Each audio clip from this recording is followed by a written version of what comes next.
Hello, everyone, and welcome to the Asher Marketing Podcast. I'm Anthony Giuliano, and my guest is Phil Barnes. Phil, how you doing? Doing well, thank you. I appreciate you having me here today. Well, I appreciate you doing it. Thank you so much. So you just got a promotion. Congratulations. Thank you. Yes, it's been an exciting few months here, but very welcome. It's a nice position to be in. It's a little bit stressful at times, but it's a good growing experience. So thank you. How long have you been with? We'll get back to this in a little bit, but how long have you been with Ruoff altogether now? Just a little over a year, about a year and a month at this point. Okay. And how many folks are on your team that you're now managing approximately? Yeah, right now we have 10. Okay. 10 on the marketing team. We work, of course, really closely with our IT staff as well and our developers. So it's a small knit family on the marketing side, but it branches out really quick, especially when you get into some of our projects. Oh, sure. Well, we'll get into all that in just a few minutes, but I wanted to start at the beginning and talk a little bit about your career path. You and I, like many of our guests, met a million years ago, I think when you were at 80/20, but take me a little further back and talk about what you were thinking about as a kid, and define that as however you want, when it came to careers. Where did you think you were going? What did you end up doing, and how did that path come to be? Did it diverge, or was it a straight path from childhood to where you are now? No, that's a great question, and I'll start with high school because it's kind of a funny story. I'll say that high school electives were probably the best thing that ever happened to me. Oh, wow. Did you go to school in Northeast Indiana? I was here at Northside High School, okay, right here in Fort Wayne.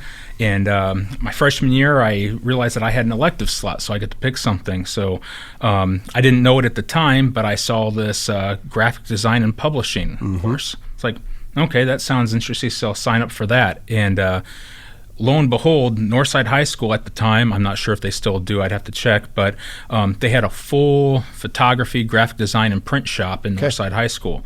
And that was run by Chris Schwarzkopf. That name I saw familiar to several people, especially in the local football community. Okay. As well as Dan Wire. Okay. Had a lot of involvement with that as well. So I picked that elective, got in there. That's when we had the little, like, I want to say it was like a Mac LC2 or something like that, some of those first renditions.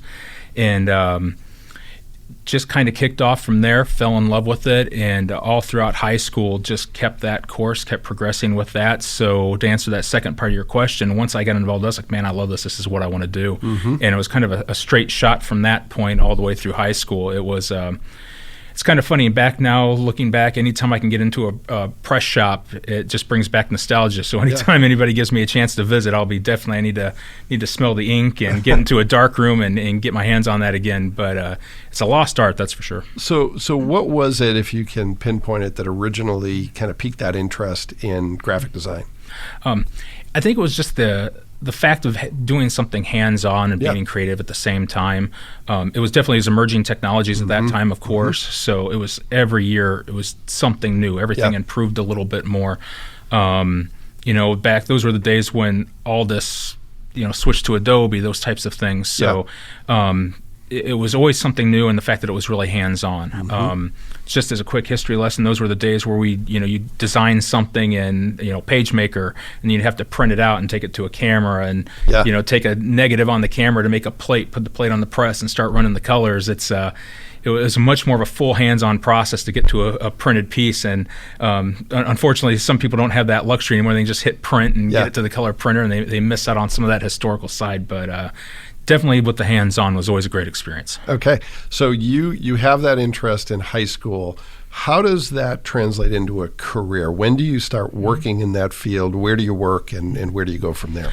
Well, it's kind of funny. It stayed within high school. So the print shop there at Northside was actually a service shop for local communities. So neighborhood associations, smaller businesses around would hire out the Northside print shop to do small things, flyers, brochures, pamphlets, things like that. So and we got a return on that. Each student, based upon the work that they did, got some credit for that, and you end up getting a check at the end of the month. Nice. So as a high schooler, any way you can get money is a great way, especially if you have to do it anyways to pass your course. That's right. So we maintained with that. And then through last couple years in high school, junior, senior year, a lot of internships working downtown. It was called Bancraft Printing at the time. Worked bindery there. And then did some work at some other print shops around. So leading with the hands-on approach from high school Yeah. into the classes, all the way into doing some summer jobs, and then leading up to internships. Yeah. A little bit down the road. So both sides of it, the design side, the print shop side, and kind of understanding how that all comes together. Yeah, exactly. And it gave me a high level of respect for every different facet of that. Yeah. I mean, everybody likes to get on the computer and start designing and making cool things, but actually seeing every little step of the way, from having the fun on the computer to getting your hands in the ink, to getting something actually physically printed. Yeah. Just gives you a little bit more respect. I think anybody that works with their hands in some regard, you can get a concept in your head, but until Sure. you're actually doing it and building it, it gives you that extra perspective. Yeah, well, and we'll get into where you are today a little bit later, but knowing that side of it, I'm sure is helpful when you're working with designers. It's just kind of like my experience. I don't claim to be a designer at all, no expertise, and anyone I told that to would laugh at me if I claimed it.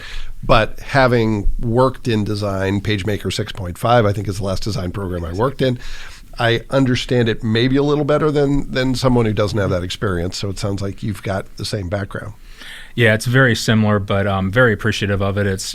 Like I said, you look back now and you see how easy it is to produce something. Yep. As opposed to the way it was back then. So it's just a unique talent. You don't see it too much anymore. Yeah. I shouldn't say talent, but it's a gap in knowledge, Yeah. experience. So Sure. It's definitely good to have. So you're in the print shop world, you're in the graphic design world. Where do you go from there as your career path progresses? The question after high school is definitely, how do I want to go to school? Was I looking at a larger university? Was I looking at a trade school? Had a really good opportunity to work full time as doing the graphics as well as running a 4-color web press at the time, and getting my schooling in from a trade school as well. So kind of learning hands on while actually taking some course classes, and that's the direction I chose to take. Yep. So I kept that experience going all throughout my education, and from my perspective, I always felt that the educational side of things through college was more of just getting a little bit more fine-tuned on all those fine points. The little gaps that I may have missed here or there, they filled that in. Yep. Some of the historical perspective on things. Yeah. And which led right into my first internship, which led into my first primary job at 80/20. Okay. So for folks who may not be familiar about 80/20, what is 80/20 and what did you do for the company? 80/20 is the industrial erector set. Yep. Think of it as Legos for adults. It's T-slotted aluminum framing, and it's used for home uses, primarily for industrial uses, but as time has gone on, people have gotten more creative, and now you see it just about everywhere. I guarantee you've seen it on TV and the movies. Yep. You've seen it when you're out in the world. And it started off mostly focused on fluid power, industrial manufacturing set for machine guarding, and it kind of just grew from there as exposure became. A lot of other companies similar started to take root once that technology got more into the marketplace. Yep. And you were there for 18 years. Correct. And the company, and this may be all of your doing, but the company really exploded during that time. Huge growth, correct? I had a hand in it, I'm sure, but it's definitely not all my doing. Yeah. It was a very interesting start. So when I came on board with 80/20, there was no marketing team, and we had a 2-person sales team. And it was pre-internet or early internet, correct? It was very early internet. So yes, I still remember the dial-up sounds. We started off with a very small sales team, of course, and then the marketing team didn't exist at that time. We were actually even using Mac clones, if that tells you anything about the way technology was running. Yeah. So when we started there, I was the sole person in the marketing side of things and really focusing just on print materials. Yep. The company loved having that large physical catalog with all the parts and pieces that you see to get hands on. So that was my first project there. And it was a fun experience because there was no set path that they were expecting. Don Wood, the owner at the time, and then it was family-owned business, so Doug and Dave Wood as well. They wanted to push the boundaries. Yep. They always wanted to be that organization that we're setting the standard that the rest of the industry is going to emulate. Yep. So had a lot of leeway to get very creative, but you have to be very clean and direct as well. It's a unique way to design because it doesn't focus so much on as much as the flash as it is. You have a focused audience. They're trying to get some very technical information, so you want to to engage at the same time that you're wanting to get the information in their hands as quickly as possible. Yeah. So from a print medium, you have flexibility, but you're also still highly constrained. So Yeah. it's an interesting balancing act. Well, and it's design as problem solving. There's some creativity to it, but it's more, I would think, about making the information as easy for people to consume and act on as possible. And some of that is removing some of the bells and whistles that you might otherwise have that could get in the way of that conversation. Oh, absolutely. You have to look at our target audience at the time was mostly engineers. Yeah. A lot of maintenance staff. Yep. So you could go from any different end of the spectrum. You could be working with an engineer who wants very deep details on any small little part. Yep. To somebody who's just looking to say, hey, I need to know it's this wide and this long. Yep. And so you have to cover both those regards, but that need in that broad range of the market is what really led to us having to expand into different, not just industries, but ways to market and ways to share information. Yep. So a lot of the partnerships that 80/20 is built upon now in terms of service providers out in the industry, either for CAD drawings, let's say, Yep. shop prints, design software, all those things were built based upon customer needs that got presented to us, and Yep. then realizing that, heck, we need to get into here Yeah. and start building something that's going to help the specific customer base. Yep. Yep. Well, and the growth, I'm assuming, was due in large part to the growth of the internet and the ability to more easily sell online, more easily connect with customers around the world.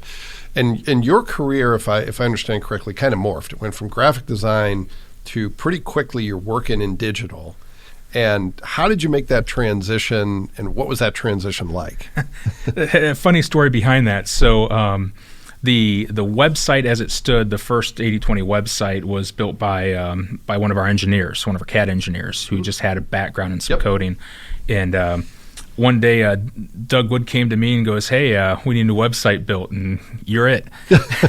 So it's a new challenge. I hadn't coded anything before in my life. And of course, it was the earlier years of the internet. So unfortunately, I just couldn't get on the Stack Overflow or YouTube or try to find tutorials or anything. So those are the days where you're, going to Barnes and Noble and buying one of those giant coding language books. And Yeah, I getting had it. an HTTP book that was about as thick as a phone book, maybe That's thicker. about what Yeah. it was. Half my desk was spent with those books. But yeah, well, it was that. It was, we had the need, Yeah. Had a knowledge gap there. So we had to learn that. And it's kind of funny, though, once you get hands-on in some of those things, it can take off pretty quickly, which is what it did. One of our benefits, though, is we sold through a distribution network. So, and a lot of these distribution companies were, they're older organizations. They've been around for 20, 30, sometimes 50 plus years. Yeah. And they hadn't adopted any of these new technologies as well. So they had a level of excitement too, because while 80/20 was, pioneering in that industrial industry that they were a part of, Yeah. they were able to learn themselves and piggyback off some of the successes and knowledge that we had. Yeah. So it wasn't uncommon for them to be some of the first in their marketplace to get a new website, Yeah. or to offer any of these new videos instructional videos that they'd be put online, or could send in an email or things like that. Yeah, yeah. So you're there for 18 years, which is coincidentally how long I've been at Asher, so I know that's a long time. Why'd you decide to make a move, and where'd you go from there? 18 years, it definitely was a long time. Market trends and everything changed. One of the big changes that we did at 80/20 was switching to an e-commerce. So I spent about 14 years at 80/20. We were mostly B2B. Yep. Occasionally some consumer direct, but mostly B2B. And then we decided to flip that big switch and change over to an e-commerce B2C platform. And that was highly successful. We had a very young team at that time, Yep. bringing a lot of people in right from college who were able to get in there with new concepts and build out that new platform for us. And after we got that in there and got stable with that, there were some other opportunities for larger manufacturers that were looking for that e-commerce presence. And just had a great opportunity that presented itself, and decided, if I'm going to switch, now might be the right time to switch. We got 80/20 in a really good position here Yep. to grow from, so decided to take that leap. All right. And if you had remained there, the building might actually be out on US 30 instead of just inching closer to it. Yeah, I'm telling you, we went through 6 expansions in my time there, I believe, and all the way from just small little factory expansions up to the major, most recent renovation that they did with the office expansion. So yeah, they're not shrinking anytime soon, that's for sure. So talk about where you went from there and what that experience was like. Well, once I left 80/20, I went to work for Superior Essex. Yep. And a completely different corporate structure there. It's global entity, part of LS Group, which is a subsidiary of LG. So anybody that has an LG TV is looking at the consumer side. The LS Group is a lot of the manufacturing, the back end side that you don't see that makes everything work. And so then, of course, global company and matrix organization, which was a new experience for me. Having segmentation between departments, between different areas of the country, between different countries throughout the world. Having to learn how different cultures work for different perspectives of the industry. Yeah. It was always an interesting dynamic to work with. Got to learn a lot from, we had Malaysia plants that were going, and they operated different than our European plants. Yeah. They were producing the same products, which we would then have to build for a new online platform and sell. Yep. But as we're building this online experience, we're having to take into account this is the way, this part of the world is wanting to have data presented to them, while this part of the world here might be completely different. Yeah. So it took a generalized concept that I had from the way e-commerce should work to this is the way e-commerce needs to work on a global scale. Yeah. Yeah. So you're there for 3 years. Correct. And then you move to where you are now. Correct. Which is Ruoff, which is a completely different industry. After 20 some years in manufacturing, switching to the financial sector was a little bit of a change. It was a welcome change. I was really intrigued by that opportunity and getting into that market. Yeah. And everybody knows the name Ruoff, especially in the Midwest. Yeah. Just an amazing organization, does a lot of work within the community, has a lot of affiliate partnerships out there. The Ruoff Music Center is a great example of that. And that position was wanting somebody to come in and really look at everything from the integrated marketing side. So we have all these different tools. Yep. How do we bring those in together and support marketing with all these tools and this user data that we have? Yep. So that was my role when I came on board. Yeah. And had a lot of good successes with that. We were building a team at that time, had a lot of new people coming in with new experiences and talent throughout the local area, and we're able to have some really good successes. So you're managing a team of 10 now. Were you in a management role prior, or was that new to you as well when you came on board? No, when I was at 80/20, I was in a management role Yep. with that marketing team. At Essex, it was still in a management role, Yep. but it was more of a project management Sure, role. sure. So had a few direct people under my specific team, Yeah. but really it was more bringing in the different teams Sure. throughout the Matrix organization to make sure that we were attacking a project holistically. Yep. And then coming back to my time here at Ruoff up to that point, it leads me to where I'm at now with my current team, and Yep. kind of going back to my roots, so to speak, of having a focused in-house team that can kind of pack our own chute, build everything. Sure. So for the few who may not be familiar with the Ruoff name, or those who have heard the name but not sure what it's all about, how do you define Ruoff? What does the organization do? What are some of the things that it strives for, and what is your role in all that? Well, Ruoff Mortgage, name speaks for itself in that regard, but the big thing is that Ruoff is the largest local mortgage provider in the Midwest, and we take a very hands-on approach to helping our clients. Nowadays, you'll see a lot of advertising for competitive mortgage companies, and they try to make everything digital and hands-off. And anybody that's gotten a mortgage knows before that it can be kind of an overwhelming, sometimes scary experience. So to have a local person that is there to help guide you through that process to answer those questions is really where the heart of Ruoff comes into play at. Our loan officer team throughout the Midwest builds great relationships with our clients, and is always there as a resource leading up to a home purchase or refinance, and even far after the fact as people might look to upgrade or downsize. as life circumstances change and Sure. people's age change. And I think that's one of the big things that I loved about Ruoff and coming from 80/20. 80/20 was a very customer-centric organization, and how can we best service the customers and making sure that we're taking care of people. And Ruoff has that same mindset. How are we going to take care of our people and make sure that our clients are well versed, they understand everything, and that they don't have any questions, but they feel good about their experience when everything's said and done. Sure. Ruoff proudly has a 98.2% satisfaction rating. Yeah. And that comes through all accredited services out there. Yeah. And you don't see that anywhere else in the industry. Sure. And that's simply driven by, our outside team, our inside servicing teams as well. Yeah. And then everything is driven by the technology that we're able to put in front of people. So talk a little bit, if you don't mind, about some of the things that are top of mind with you right now. What are some of the things you can speak to, of course, that you're working on that are taking up most of your headspace, the big projects you're trying to move forward? Always continuing automation. Mm-hmm. We want to make sure that we're streamlining the processes however possible. Of course, that hands-on approach, being able to walk somebody through, is always the top level. Yeah. But we want to make sure that when they're into the systems, when they're on the website, when they're talking with somebody or we're filling out an application, that we have that as streamlined as possible, making sure everything's very clear, easy to use. User experience is a big part of all of our projects. Yep.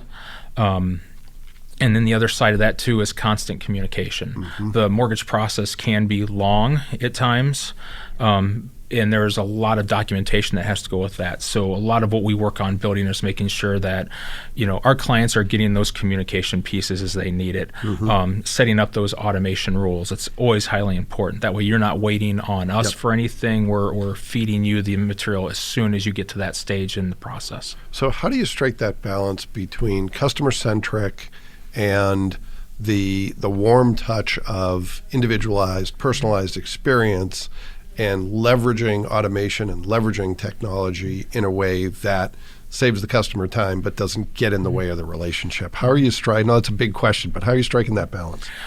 We do a lot of listening. Mm-hmm. Everything is built upon listening. We again, we have a large retail footprint throughout the Midwest, and our marketing team as well as the overall organization do a really good job of bringing in the feedback that we're getting from our clients through our sales team, through our servicing teams, because they're the ones that are doing that hands-on interacting with the client throughout the process. Mm-hmm. So it's like any other industry, right? You hear what you're doing well, you want to do more of that. You hear where you might have some challenges or opportunities, and that gives you a place to grow and improve upon. So that's always the big thing for us, is we like to listen empathically, make sure that we're understanding what the needs of the user or the market is, and then adapting our technology or our market strategy towards that. Okay. So talk a little bit about the team you're working with. What skills do you have on the team? How are they interacting? What are some of the ways in which they're helping you with these automation challenges and other challenges? We have a really good mix of technical savvy along with creative skill sets. So it's definitely a full team approach. So every project goes through a specific review by our entire creative team.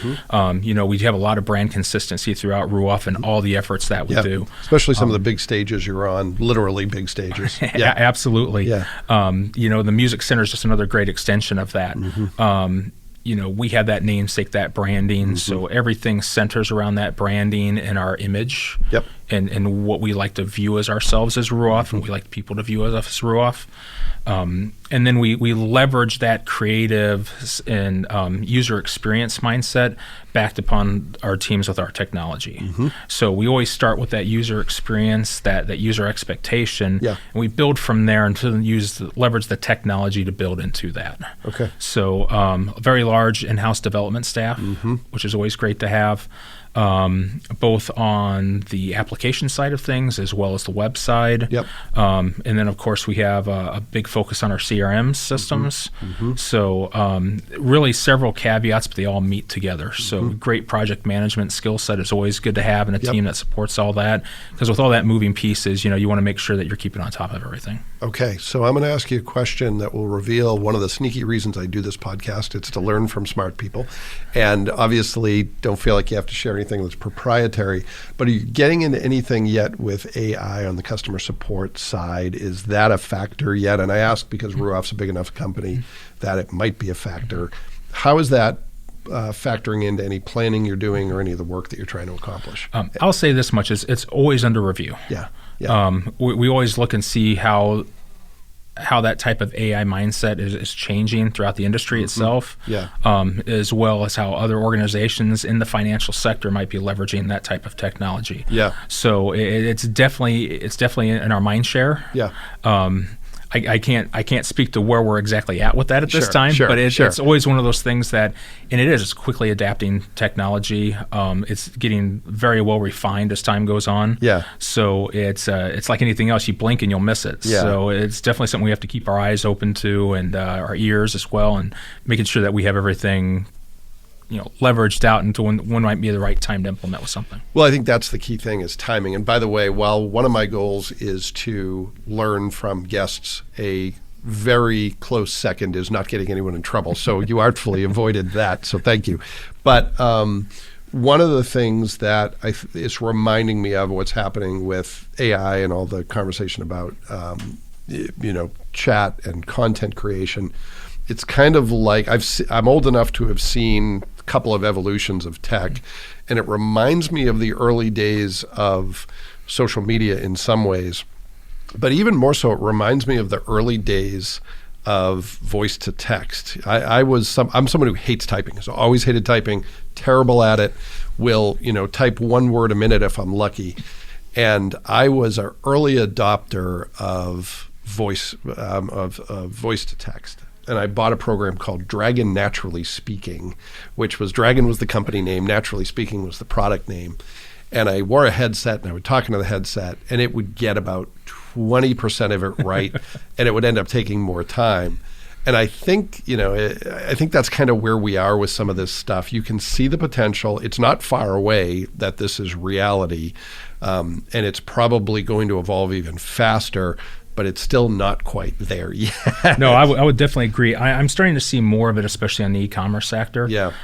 Just because you have a better grasp on the types of leading questions, customers are going to be asking about any given product or service. Yeah. So I think the software is a little bit better leveraged at this time for that type of industry because there's less unknown factors. I think the more of a service-related industry you can get into, it gets to be a little bit more wide open of a scope. So I think that will take some more time to refine. But I think in some of the more set product industries, you'll see probably an earlier adoption to that, just because they're used to these are the top 5 questions, and they're closed-ended, these are leading data questions. Exactly. Yeah. So anything else? I know that's a big job in itself, automation and taking the new position. Is there anything else that's top of mind, top of your to-do list that you're working on? A lot of it's just management. It's management of processes. It's streamlining of processes outside of just automation. Ruoff we just moved to a new location, so we're getting a little bit we're getting acclimated to that new space now, and our teams are a little bit closer now, which is always great to have. But it's just continuous improvement. Yeah. We review to make sure that we're staying up to speed on the creative side and pushing those boundaries, as well as on the technical side. We want to make sure that we're pushing boundaries, but that at the end of the day, the quality is still there, but we're focused on improvement as well. Yeah. All right. Well, let's pivot to what I call the speed round of the show, but it doesn't have to be the speed round of the show. I'm going to ask you a few shorter questions, and feel free to give short answers or feel free to be more expansive. First has to do with career success. You've done some different things. You've succeeded in one way or another at every stop. What is your best advice for career fulfillment, career success? What might you tell someone who's just getting started in their career or someone who's looking to retool? What do you think is most important when you're looking to focus on what matters in career success? I'll start with a Covey principle, and I always like to say seek first to understand. There's so many talented people out there, and just by taking the time to listen and absorb knowledge that somebody's already learned before you, it has always been very beneficial to me. I've been very fortunate in my career to have some wonderful mentors who've been down that road already and had those experience who I mean, anybody with kids can tell you, you try to tell them not to do something or to do something. They either will, they won't listen. But, the ones that will listen will normally have a little bit easier time of it. And I think that's always one of the big things is, leverage the experience of others that are around you and take sight of that and absorb that. And you always get a really good head start. Yeah. Well, and it even for those who may be getting started in a management role, that applies, I think, especially when you're leading other people. A lot of times people get into that role and they think they have to have all the answers. But, my experience is that the more people I manage, or the more people who I'm trying to lead in one way or another, the more I have to tap into their skills and their expertise, because they're not going to play along for very long if all the ideas are mine or I'm the one doing all the talking, and I can easily get into that stage. I think we all can at time to time. Now, and that's one of the great things about where I'm at now with Ruoff is I got some very good open-minded team members across the board who are wanting to share ideas amongst one another, which is always encouraging to have. And then from a leadership side, I've got several other leaders that I'm very close to who are helping me give that guidance because they've been in not just that industry, but in that role for several years. So they're able to see kind of some of the challenges that we face, some of the opportunities that we have, and shed some light on some things that might otherwise go overlooked just because of how busy we may happen to be. Yeah. All right. So the second quick hit question, and I'm going to give you a couple of choices in how you approach this one. I'm looking for a myth or misconception about your work that you want to clear up, or something that maybe it's not a myth or misconception, but you want to shed more light on. And it could be with the work you're doing today, or it could be about being in marketing in a manufacturing environment. What's something you think that's misunderstood or not well understood enough? I'll say in general, there's always been a consensus that I've always had to fight against it from time to time that's automation is impersonal. And I think you can get around that. It can absolutely be less personal. It depends on how you approach it or how you implement it. And putting automations in place can give you a broader reach into any given market, especially the larger contact base that you have, the more you're going to need to leverage that. But it shouldn't stifle your ability to be creative and come to market or to approach people with automation to make it feel like a personalized message. And that's something, we strive for at 80/20, we strive for it at Essex, and we continue to strive for it at Ruoff. So I think as technology has progressed, that's kind of shrunk a little bit, that mindset that automation doesn't need to be personalized. But I think it's still there from time to time. So. All right. So this question is another case where I'm hoping to learn something, and I could learn a lot from you, but it has to do with how you do your work. What is a tip or trick or tool or hack, something that you use that is maybe borderline obvious, but you feel like it's still worthy of mention, or that you rely on that maybe more people should know about, something that helps you get your job done that is important to you? I'll make this a 2-in-1. I'd say any type of having a quality CRM or a quality CMS for product data is going to be huge. Working in an industry with a high contact level in terms of clients versus a company with large product offering. At the end of the day, data is always king. So having clear access to that data, making sure your data is well organized, ready for use in any one of a number of different methods. If you're going to be doing a website, if you're going to be doing marketing automation, if you're going to be doing reporting, data is always key. So I'd always encourage people to, do a great job with your data. Make sure you're leading with those best practices, and above all, stay disciplined with it. It's not always an easy process to go through, but if you stay disciplined, it will always work out for you. All right. Yeah, and it's funny you mentioned that. I was talking with a friend of mine this morning, and it was actually a conversation about fundraising, but we both kind of simultaneously came to the conclusion that good fundraising in 2023 is good data management. It's really being on top of your donor base, who has given what, frequency of gifts and all that stuff. And I think it really is reflective of the fact that exactly what you said, that data is king, especially now when you can leverage it.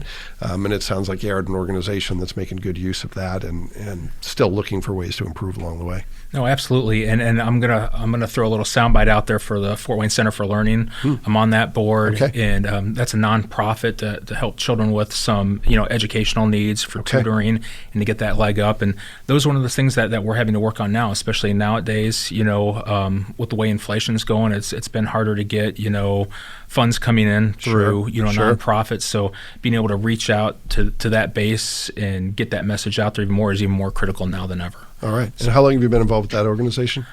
Just about 5-6 months now. Okay. All right. What originally got you involved with that? It was kind of funny. I saw a LinkedIn post about it, and it was something that I've always wanted to do is get more involved and find a way to get involved with the board. And I have 4 children, and a couple of them have needed that extra help with their education. So seeing a service that's out there to help people with that, to help kids more specifically, but with those same type of challenge that I had to go through with some of my kids as well, is just a great opportunity. So it's kind of funny. Network shared it and saw a great opportunity. So Yeah, well, and there you go. LinkedIn actually LinkedIn works. There you go. So if you're a nonprofit, you're looking for good board members, and if LinkedIn is listening to this and you want to sponsor our show, just reach out. We'd be happy to take your money. Well, Phil, I really appreciate it. This has been great. Thanks for sharing more about your story and the work that you do. We really appreciate it. No, thank you, Anthony. I really appreciate being here. Thank you. And thanks to everyone who took the opportunity to listen to this episode of the Asher Marketing Podcast. We'll be back next time with another great guest, and we hope you'll join us then.